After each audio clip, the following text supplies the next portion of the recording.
We do have a couple of questions, and I believe they would apply to either of you, but let's start with you.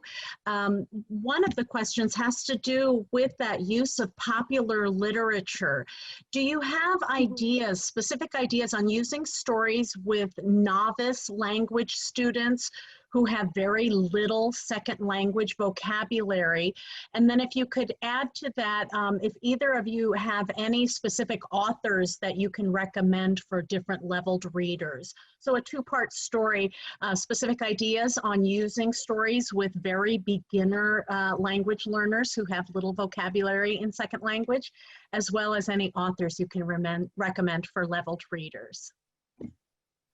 Thank you so much for that question. I'm gonna do a little bit, I'm sure Professor Krashen has much more detail, has a much more detailed answer. I think graphic novels or picture books that they can see the picture, and that kind of provides context, because you're saying novice learners, so there's not much vocabulary there. So those pictures can really, really help with understanding what is happening in the story. Again, we acquire language by understanding what we read or what we hear. So we want to help with finding materials that can actually make the content more comprehensible. And there are also many websites. One of the websites that I would definitely suggest is called storiesfirst.org. And on this website, you would find different languages, English included. And once you click on them, these are actually stories that teachers have contributed to. Or sometimes there are stories that, for example, green stories, so stories that have stood the test of time, that have been collected in one place that you can refer to, and they're very short. And some of them are very easy, and some of them are leveled. And this is only one website. There are so many websites that you can find these stories in, and I would recommend going through and finding the ones that work for your specific students and their needs. But I'm sure Professor Krashen has more to contribute. And I am not sure if Dr. Krashen is still with us. Yeah, I'm here. Okay, now I'm here. Would you like to respond to that, please? Okay. I was denied access. I am so insulted. No, I'm okay. Oh no! No, I had a little problem that had to be. That is the question. That is the fundamental question, and it's been on my mind since I started. If you believe in comprehensible input, what do you talk about? Where do you get stories? For beginners. Part of it we have kind of responded to. We say we have good stories that you can make comprehensible, and they become the written thing. There's all kinds of other things we haven't tried yet, and I'm not going to say they work, but they're worth thinking about. One of them that is popular in language, in first language, is called language experience. Say second or third graders who are barely literate in English, and this is English as a first language. They'll tell a story. The teacher writes it down, and that's the reading that they have. And the class can read about things that go on in their family, jokes of the day, etc. So we have to think of clever ways. We have not, what we have now for beginners is beginning stories that are insufferably boring. That's the problem. We have to make them more interesting. I've had the idea of, let's put together a joke book, okay, etc. The graded reader people have done a good job, but they're not total beginners. So this is my fancy way of saying, I don't know. Thank you. I just typed in the chat, if they can say it, they can read it. I have watched teachers in those language experiences classes take the words out of the kid's mouth, put them on a poster, and those kids are reading it on different days for different purposes. It's amazing. And would either of you have any specific authors in mind for leveled readers anywhere K through teens? Or any series? The one you mentioned, tell me again, that was the, or did you mention one? Well, there are people who do good graded readers, that's for sure. And they are around, okay? I recommended Adriana Ramirez and Bill Van Patten, who've done this for Spanish. We want them from English as well. We want to translate the good ones This is tough, everybody. It's tough to write a compelling story with limited vocabulary. The people who know how to do it are teachers, no question.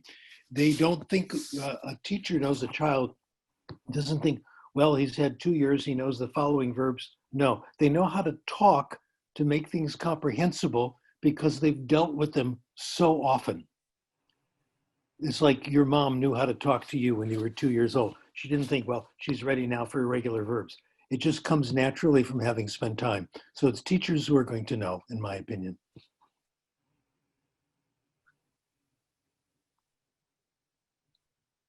I will put it out to our participants that I believe we've covered the questions that were submitted.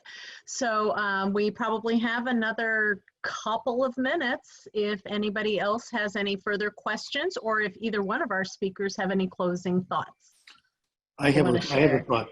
Dr. Krashen. I have a thought for a change. The question I was hoping for, which nobody asked, is, Dr. Krashen, how do we find your books? Where can we buy them? Or how do we find your articles? And I have a question all prepared for this. I don't write books anymore because nobody can afford them. Nobody can afford anything anymore. I have declared war against the publishers. No, people complain about teachers. Oh, teachers don't read anything. They don't read our journal papers. They're anti-intellectual. No, the reason they don't is that the papers they're in expensive journals. They're in expensive books. They're too long and they're too complicated. So I'll just tell you how the war is being waged right now.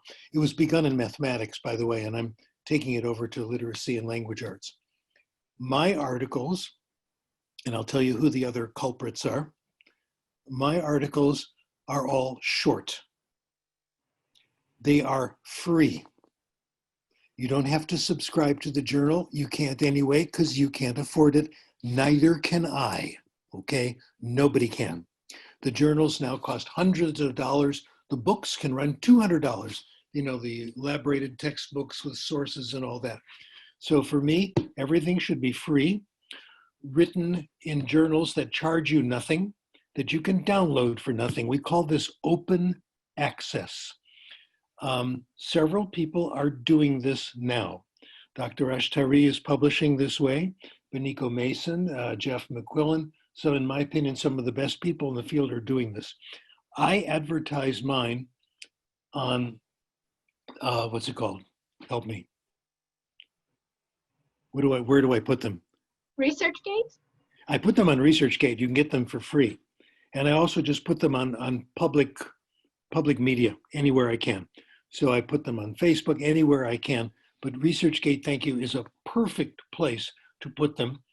These organizations that do this, like Sci-Hub and ResearchGate, are now being sued by the publishers. Isn't that delicious? Because we're robbing them of their livelihood. My feeling is that they should find an honest way of making a living. I feel the same about all scientific research. Someone has a cure for cancer or the coronavirus, it must be given out free or we will not save the human race. It can't be done for profit. I am not a complete and total communist. I believe in ethical capitalism, but this is not the way we make money. So my stuff is in open access journals, and you can find it on my website, sdkrashen.com, and other people are doing similar things, putting things on ResearchGate, which is a wonderful source. So there's a new sheriff in town. Isn't this exciting?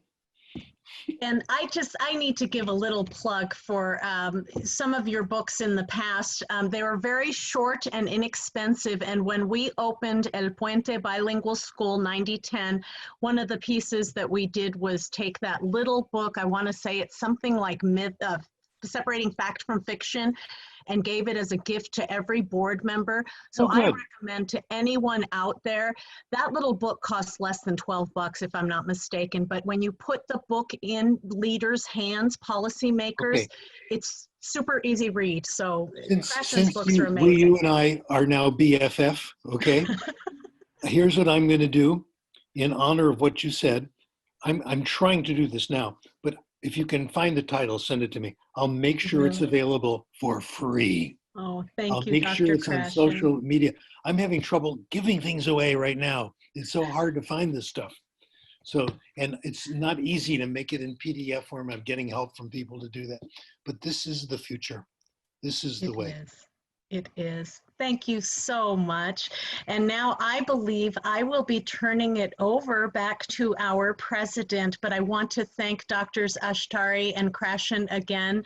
Dr. Krashen has a history in Oregon, so I don't know if you remember riding in my little sports car with me in the late 90s, but yeah, we were BFFs then, and so I'm glad to have you back in Oregon.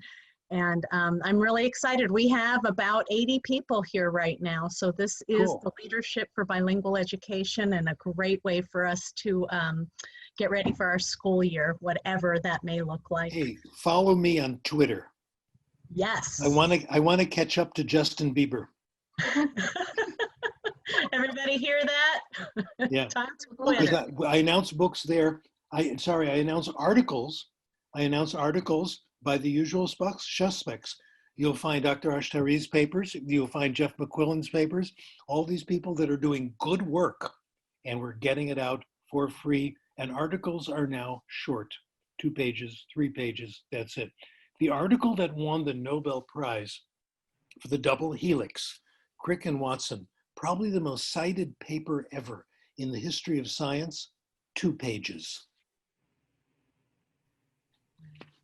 Thank you again. And I believe I am turning it over to Eleni. Yes. Wow, this was incredible. Thank you so much, Dr. Krashen, Dr. Ashtari, everyone here today with us, our friends, our colleagues, our partners in crime, right? I hope this event and all of your incredible, inspiring research and information has really helped our community in dual language programs with the foundational information that we need to be reminded and reaffirmed about in order to support our kids, and also to continue implementing best instructional practices regardless of the platform in which we're going to be working on in the fall, right, in the coming year. So I wanted to take just a second to, again, thank you so much, Dr. Krashen, Dr. Ashtari, for continuing to support our multilingual community and dual language programs and language learners. Our incredible board, thank you for working so hard to put this together. Our membership subcommittee and all of the amazing ambassadors that are supporting us in all of our functions and events. We so appreciate you and your commitment. Thank you, Oregon State University, Karen and Tiffany, you guys rock. Amazing, amazing updates and partnership. You were incredible to host us, and we deeply thank you for doing this. Our amazing Eric, who is behind the scene here with us on the tech support. Eric, thank you so much for hanging in there with us and all of our million questions. Thank you, everybody. I hope to really see all of you in January 8 and 9 in our OABE Conference 2021. We'll continue informing you about our events. And again, thank you, and at SK Krashen on Twitter and sdkrashen.com website. Thank you. Have a great evening, everyone. Muito obrigado a todos. Saludos y continuamos em frente. Bien. Thank you. Muchas gracias. Yes. Obrigada. Lá viu alguém aqui falando português comigo. Y tú hablas español casi perfecto. Oh. Sí, español, mi segundo idioma. Oh, muy bien, muy bien. Para mí es número 4 o 5, no sé. 4, sí. Él es poliglota, ¿verdad, doctor Krashen? Un día espero, sí.